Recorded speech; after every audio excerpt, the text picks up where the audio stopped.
Hi, my name is Joseph Caleb Gunthu, and I'm going to be talking about mitosis and meiosis. Okay, so start off, mitosis is a type of cell division where a cell, or aka the mother cell, divides to produce two new cells that are genetically identical to itself. So, like a good summary, excuse me, of mitosis could be that it can be thought of as when the DNA of the cell's nucleus is split into two equal sets of chromosomes. So the goal of mitosis is to make sure each daughter cell gets a perfect full set of chromosomes, right? Cells with too few or too many chromosomes don't function well. These cells can even could potentially cause stuff like cancer. You have too many, you could have Down syndrome. Too little, too many or too little, not good. You want something that's like you need the perfect amount of chromosomes in order just to function. When cells undergo mitosis, DNA is not randomly divided into daughter cells. In fact, they're duplicated. The duplicated chromosomes are split up in a very specific way. They're not just like thrown together, and they're not just these clumps. They're put together in these very specific formats. So mitosis is broken down into 5 steps: prophase, prometaphase, metaphase, anaphase, telophase, and cytokinesis. Telophase and cytokinesis go hand in hand together. The mitotic phase includes mitosis and cytokinesis. That's just a little fun fact. And mitosis is a part of the cell cycle. So to talk about mitosis, you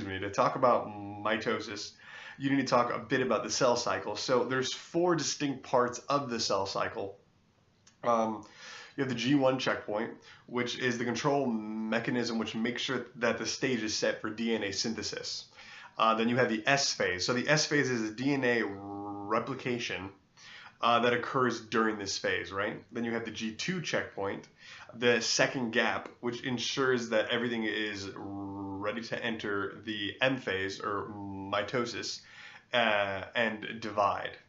Okay, so then after that, of course, we have cell division, which is mitosis, which is the first half of what we're going to be focusing on. Cell growth stops at this stage, and cellular energy is focused on division into daughter cells. Then, first, I guess you could say firstly, or lastly, because it's cyclical. It's a cycle. The resting phase is called GO. So if the go ahead signal is not given, then it will exit the cycle, going into a non-dividing state. This is how cells stay in check and just don't keep on dividing and dividing and dividing. Because if that happened, that's basically what cancer is. It's the unregulated growth of cells. It's like an abundance of cells, not in a good way. So those first 3 things that I mentioned, the G1 checkpoint, the S phase, and the G2 checkpoint are all part of interphase. They're their own little section right there. Okay, so now let's move on to mitosis. Okay, so the stages of mitosis. So right before we get into mitosis, like the first step of mitosis, prophase, we need to talk about the G2 phase of interphase. So again, we just talked about G2, which, as we recall, G2 is the second gap, which ensures everything is good to go and it's ready to enter the mitosis phase and divide. So that's what the G2 checkpoint is there for. Excuse me. So in the G2 of interphase, the nuclear envelope closes the nucleus, 2 centrosomes form, and chromosomes are duplicated, but they're not yet condensed. So the book actually has a really good picture of this G2 of interphase. So here you have the centrosomes. Now the centrosomes are wildly important. Without those, you don't have a meiotic spindle. You don't have the pulling apart of the chromatids.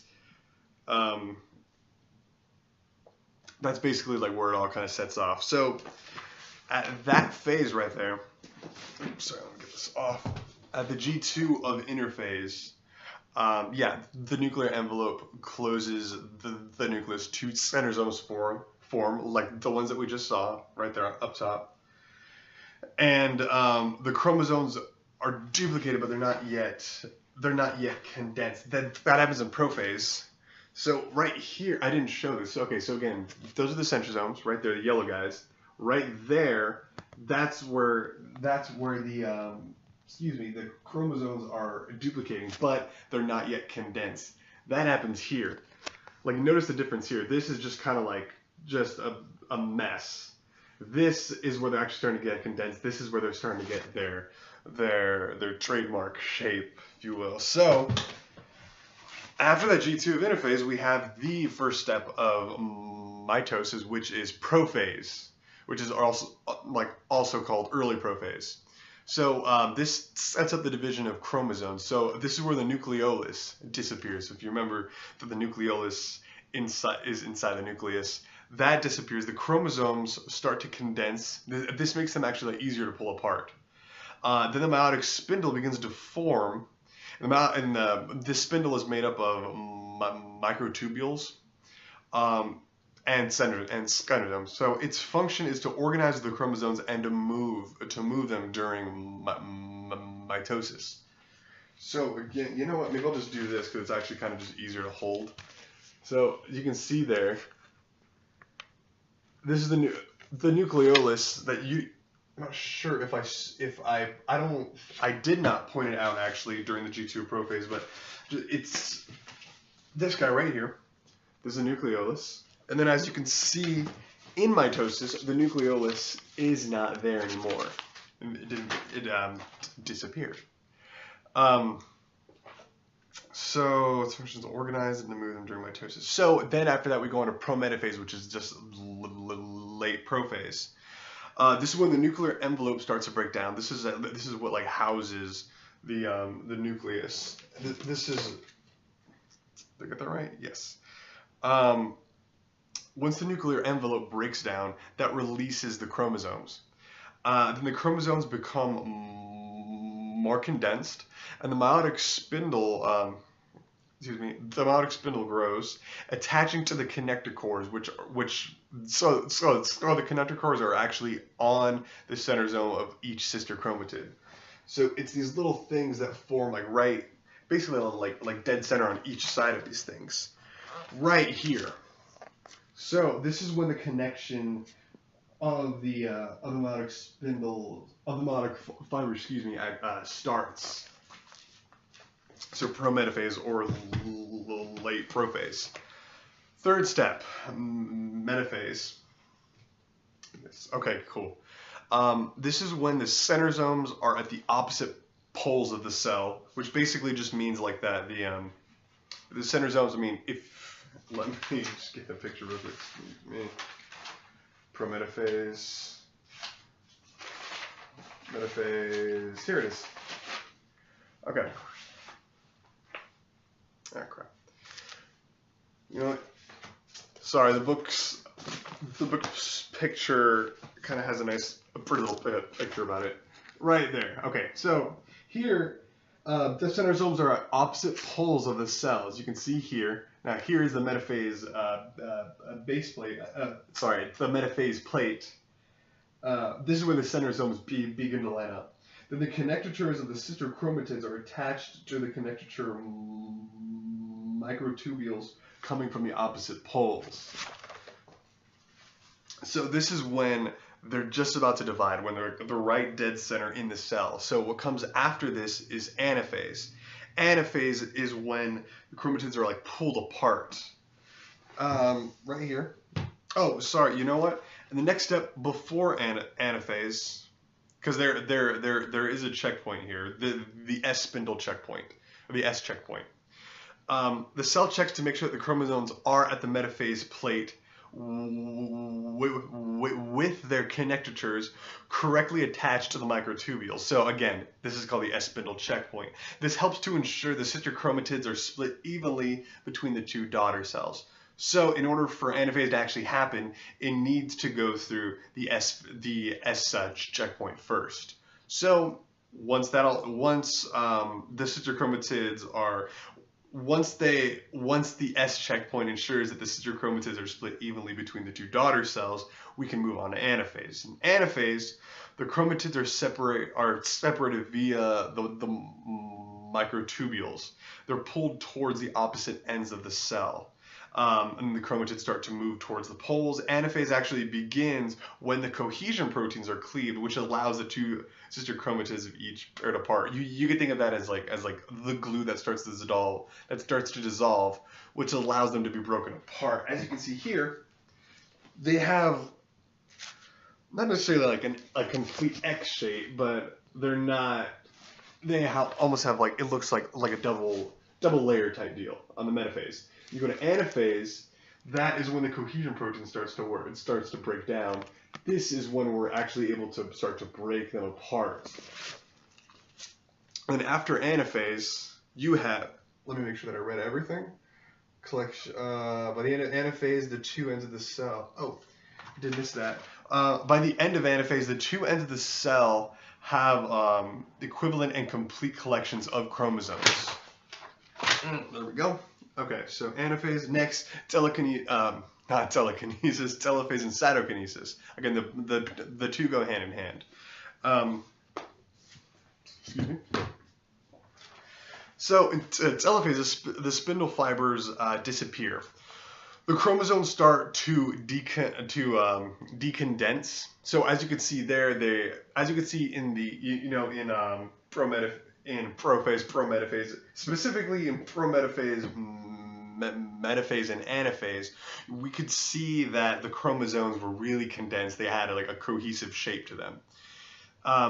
In telophase, that shape does start to decondense. The two daughter nuclei form in the cell, and the nuclear envelope begins to form. And then, of course, cytokinesis. This is the formation right in cytokinesis. Telophase and cytokinesis, but in cytokinesis, that's when you can really see what this is called, the cleavage furrow. See right here, it's like one cell, one cell, one cell. This is when it actually starts to become two separate. Oh, I think we're wrong on that one. Cytokinesis, okay, regardless, it's the formation of the cytokinesis. You begin to see the cleavage furrow.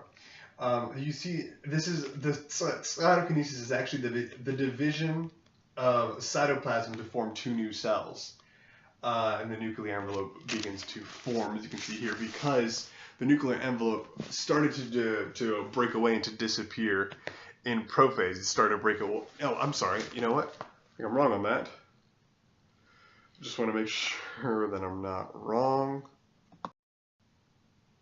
Okay, yeah, sorry about that. Just wanted to make sure that, yeah, prophase is where the nuclear envelope starts to break away. And then in telophase and cytokinesis, we start to see it start to reform. So when cytokinesis finishes, we end up with two new cells, each with a complete set of chromosomes identical to those of the mother cell. The daughter cells can now begin their own their lives, I guess, depending on what they decide to be when they grow up. I guess they may undergo mitosis themselves and repeat the cycle. So that is mitosis. So stages of mitosis, telophase. Let's see what we have next. Okay, so next we have the meiosis phase. So this is meiosis 1 and 2. So meiosis is used for the production of gametes, so sex cells, sperm, and eggs. The goal is to make the daughter cells with exactly half as many chromosomes as a starting cell. So the summary of meiosis, in humans, is a division process that takes us from a diploid cell, which is one with two sets of chromosomes, to haploid, which is one with a single set of chromosomes. Sorry, just sometimes I can't read my own handwriting. So the similarity. So to talk about mitosis and meiosis, you need to talk about like the similarities and the differences between the two, because they both involve replication and they both involve basically the same process, but they're still different. like the first half is very similar to meiosis one and to mitosis, very similar. But in mitosis two, that's when the differences really start to show themselves. So the similarities between this is some of the differences between meiosis and mitosis. Both duplicate DNA. Both go through prophase, metaphase, anaphase, telophase, and cytokinesis. Both produce new cells based on their parents' cells' genes. So that's some of the similarities. Then here's some of the differences. The mitosis produces two new cells from one parent using a one division event. But meiosis produces four new child cells with two divisions, each of which has half of the genetic material as its parent. So it's one of the differences. Here's a few other. So mitosis isn't localized to one area. Mitosis occurs all throughout your body. Meiosis, however, that occurs that's obviously very localized to the sex organs, and that produces sex cells. So mitosis is asexual. Meiosis is sexual reproduction. So meiosis is okay. So here's something that's pretty big. In mitosis, there's no crossing over in the chromosomes. In meiosis, there is crossing over, which we will discuss. So those are some of the similarities and the differences. So now let's go on to the actual the steps of meiosis. 1 and 2. Sorry.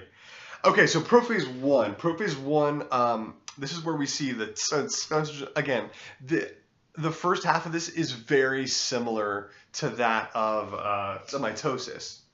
Again, not completely, but the similarities are definitely there. So there will be some repetition it will sound like some repetition of information, when in reality, they're just very similar in a lot of meiosis 1. Okay, so prophase 1, we see centrosome movement and spindle formation and the nuclear envelope breakdown. Crossing over also occurs. Your chromosomes condense and start to pair up. So in the book has a really nice setup for what's happening here.